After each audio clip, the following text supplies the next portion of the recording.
कथा कहानी किस्सा के दोस्तों को नमस्कार।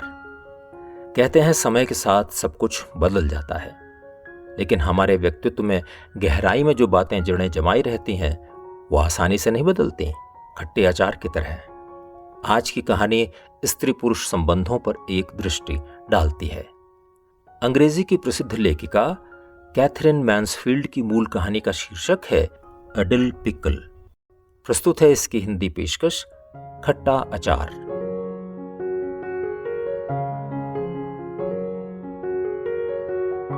वो 6 साल बाद उसे फिर से दिखाई दिया था। बांस की एक छोटी सी मेज के पास वो बैठा हुआ था, जिस पर जापानी फूलदान में कागज के बने नरगिस के फूल सजे हुए थे। उसके सामने रखी प्लेट में कई फल रखे हुए थे और वो अपने खास अंदाज में संतरा छील रहा था। वो उसकी तरफ देख रही थी, लेकिन वो उसे पहचान नहीं पाया। वो सोच रहा था, ये कौन है? वो मुस्कुराई, लेकिन आदमी की समझ में कुछ नहीं आया। वो उसकी तरफ बढ़ी। आदमी ने अपनी पलकें झपकाई और दूसरे ही क्षण उसका चेहरा खिल गया। उसने संतरा एक तरफ रख दिया और अपनी कुर्सी को पीछे खिसका कर खड़ा हो गया। महिला ने अपने दस्ताने से अपना गर्म हाथ निकालकर उसके हाथ में थमा दिया। वो आदमी खुशी से चिल्लाया, वेरा, तुम? एक पल के लिए तो मैं तुम्हें पहचाना ही नहीं। प्लीज बैठो। क्या तुमने खाना खा लिया? कॉफी पियोगी? वो जरा सा हिचकिचाई, लेकिन वो कॉफी तो पीना ही चाहती थी। उसने कहा, हाँ हाँ, क्यों नहीं। वो आदमी के सामने वाली कुर्सी पर बैठ गई। तुम काफी बदल गई हो। महिला की तरफ उत्सुकता से देखते हुए वो कह रहा था, बहुत खूबसूरत लग रही हो तुम। मैंने पहले तुम्हें कभी इतना आकर्षक नहीं पाया। महिला अपने फर के ऊंचे कॉलर के बटन खोलती हुई बोली, सच? मजाक तो नहीं कर रहे हो? वैसे मैं इस तरह के मौसम में परेशान हो जाती हूं। आदमी ने कहा, हाँ मुझे पता है, तुम्हें ठंड का मौसम अच्छा नहीं लगता। अपने कंधे से कोड़ते हुए महिला ने जवाब दिया, मुझे तो इससे सख्त नफरत है। सबसे बुरी बात तो यह है कि जैसे जैसे आपकी उम्र बढ़ती है वैसे। उसकी बात काटते हुए उस आदमी ने कहा, एक्सक्यूज मी। मेज पर अपनी उंगली बजाते हुए उसने एक वेटर को अपने पास बुलाया, प्लीज एक कॉफी और अलग से दूध ला दीजिए। फिर वेरा की तरफ देखते हुए उसने कहा, तुम सच में कुछ नहीं खाओगे? अरे कुछ फल खा लो, यहाँ के फल बहुत अच्छे होते हैं।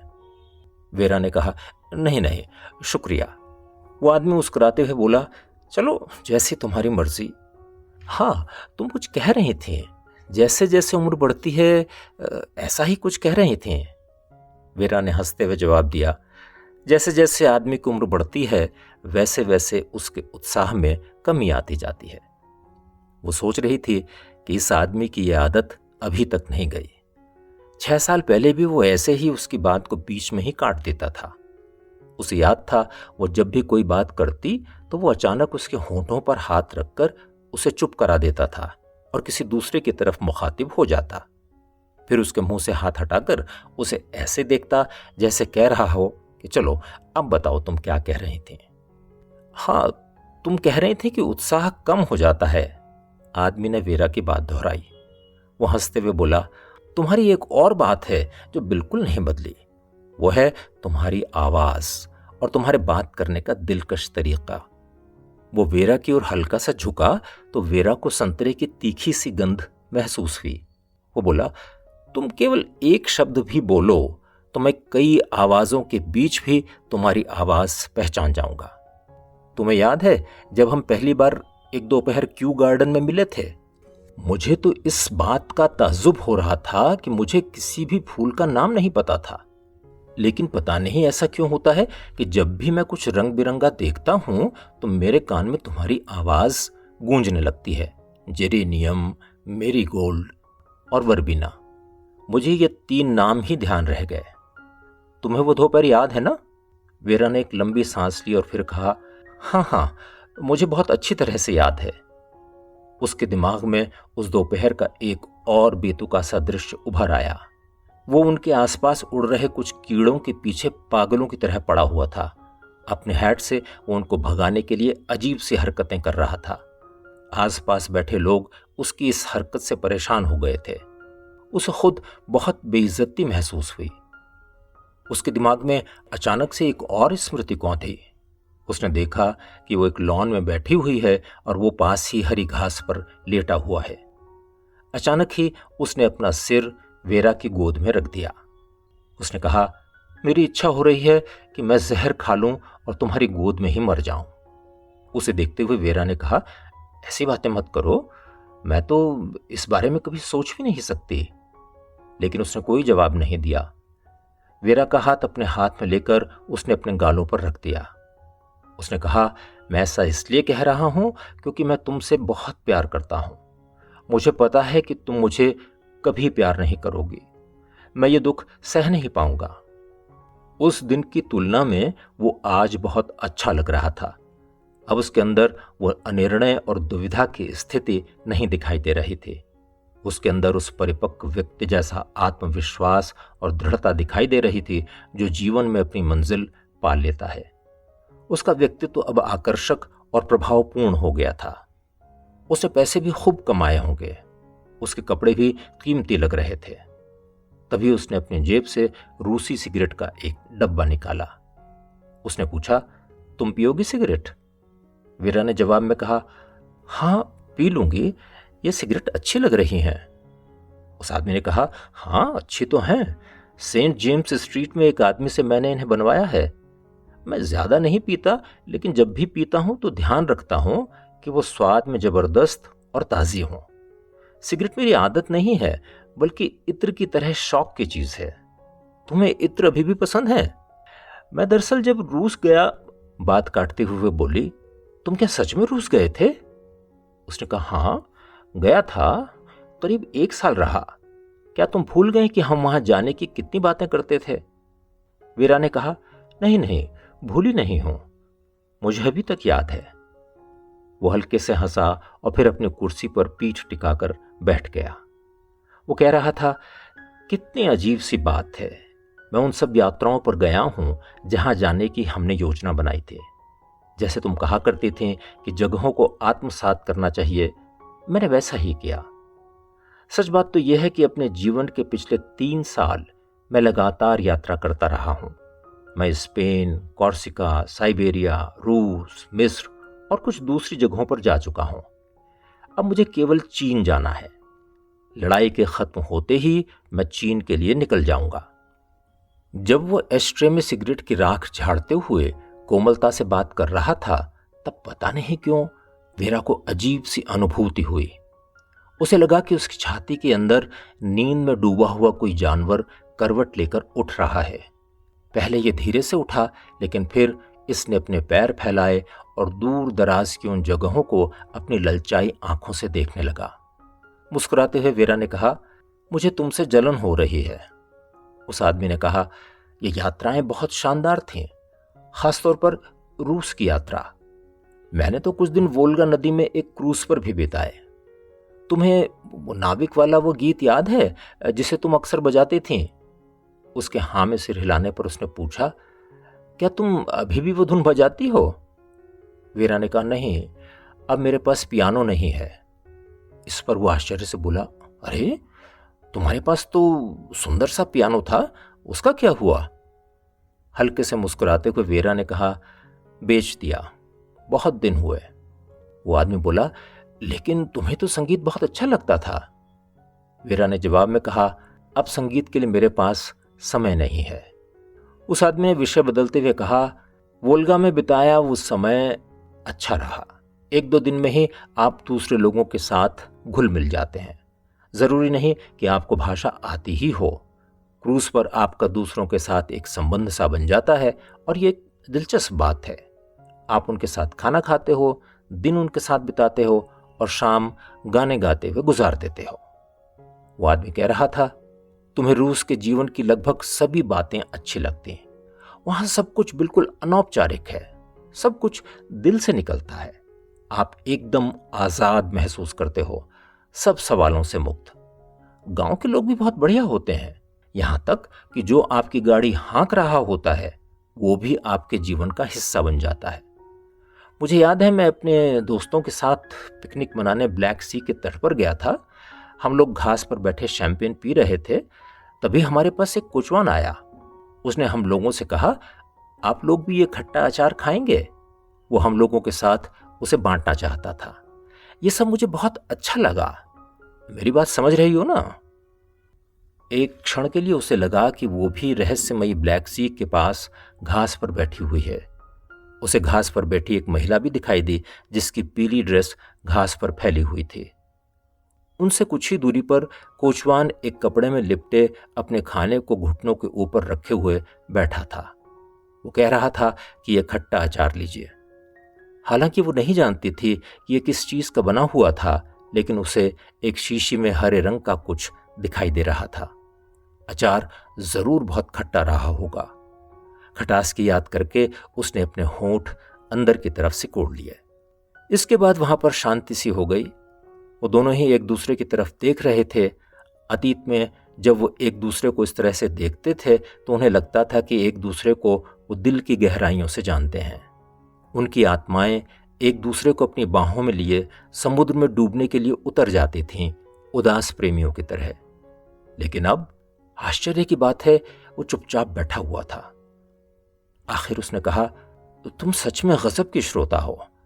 जब तुमने मुझे पहली बार इन बड़ी बड़ी आंखों से देखा तो मुझे लगा कि मैं तुम्हें वो सब बातें बता सकता हूं जो मैं किसी और को नहीं बता सकता। उसकी बात में वीरा के लिए प्रशंसा थी या व्यंग, वो समझ नहीं पाई। उस आदमी ने अपनी बात जारी रखी। तुमसे मिलने से पहले मैंने कभी भी किसी से अपने मन की बात नहीं की थी। मुझे आज भी वो शाम अच्छी तरह से याद है जब मैं तुम्हारे लिए क्रिसमस ट्री लेकर आया था और मैंने तुम्हें अपने बचपन के बारे में बताया था। मैंने तुम्हें यह भी बताया था कि मैं एक दिन घर के बाहर खड़ी घोड़ा गाड़ी के नीचे छिप गया था और 2 दिनों तक वहीं पर रहा। तुम एकदम ध्यान से मेरी बात सुन रही थी। वेरा को इस बात के अलावा यह भी याद था कि उसने एक दिन कावियर का एक छोटा सा पैकेट भी खरीदा था। इसकी कीमत 7 शिलिंग और 6 पेंस थी। वो इतनी कीमत सुनकर परेशान हो गया था। एक छोटे से पैकेट की इतनी कीमत? वीरा बड़े चाव से कावियर खा रही थी, पर उस आदमी के मन में खुशी और तनाव की मिलीजुली स्थिति थी। वो कह रहा था, नहीं नहीं, ये तो पैसा खाने जैसी बात है। 7 शिलिंग में इतना छोटा सा पैकेट तो नहीं मिलना चाहिए। सोचो वो लोग कितनी कमाई कर रहे हैं। इसके बाद उसने जोड़ घटाना शुरू कर दिया। लेकिन वो उस छोटे से लड़के को देख रही थी जो गाड़ी के नीचे कुत्ते को तकिया बनाकर लेटा हुआ था। वो मुस्कुराकर बोली, उस कुत्ते का नाम बोसन था, है ना? वो आदमी कुछ समझ नहीं पाया।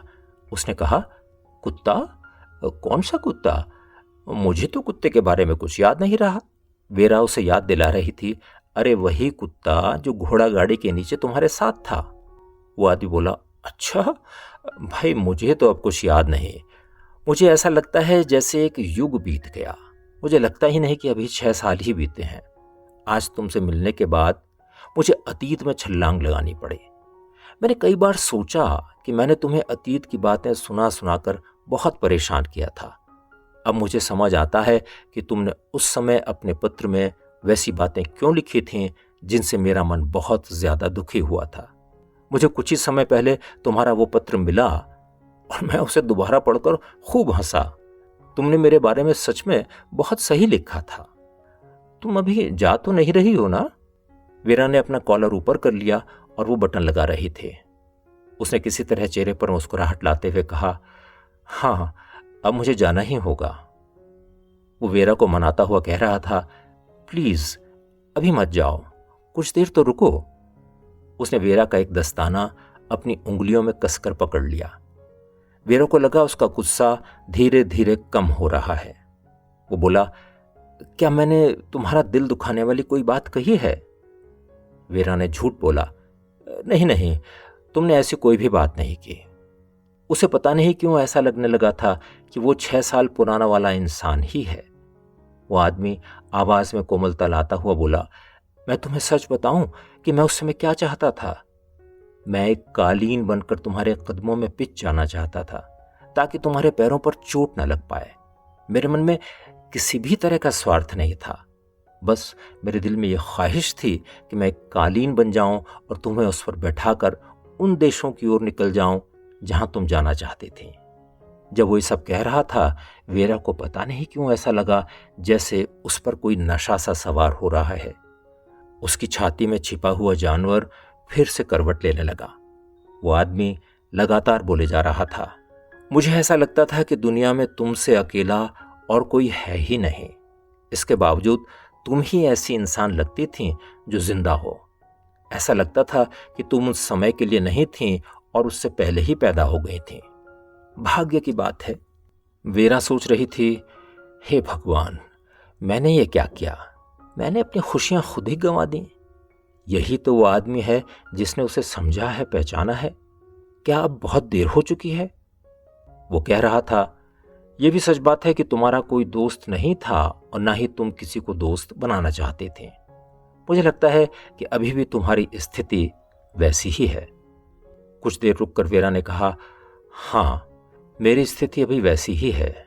मैं अभी भी अकेली ही हूं। मेरा भी यही हाल है, वो आदमी कह रहा था। लेकिन तब मुझे जो बहुत रहस्यमयी लगता था, अब एकदम स्पष्ट हो गया है। सीधी सी बात है, हम लोग इतने स्वार्थी और अपने में मगन थे कि हमारे दिलों में किसी और के लिए कोई जगह ही नहीं थी। समझ रही हो ना मेरी बात? उसकी बातें वेरा को बचकानी लग रही थीं, उत्साह से भरी, बिल्कुल लड़कों जैसी। लेकिन वेरा को ये बातें उस आदमी के पुराने रूप के ही दर्शन करा रही थीं। वो कह रहा था, जब मैं रूस में था तब मैंने लोगों के दिमाग को पढ़ना भी शुरू किया था। इसे पढ़ते हुए मुझे लगा कि हम कहीं से भी किसी विशेष तरह के लोग नहीं हैं। ये एक प्रकार की पद्धति है जिसमें वो अपनी बात पूरी न कर पाया। वेरा जा चुकी थी। वो ठगा सा वहीं पर बैठा रह गया, चुपचाप। फिर उसने वेटर को बिल लाने के लिए कहा। बिल देखकर वो चौंक गया और बोला, ये क्या है? दूध तो हमने कॉफी में डाला ही नहीं। इसके पैसे कटवाकर नया बिल लाओ।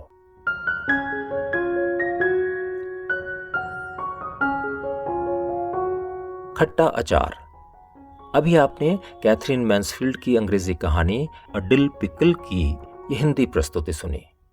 अगर आपको कहानी अच्छी लगी हो तो इसे लाइक करें, शेयर करें और हमारे चैनल को सब्सक्राइब भी करें। जल्दी मिलते हैं एक और नई कहानी के साथ। नमस्कार।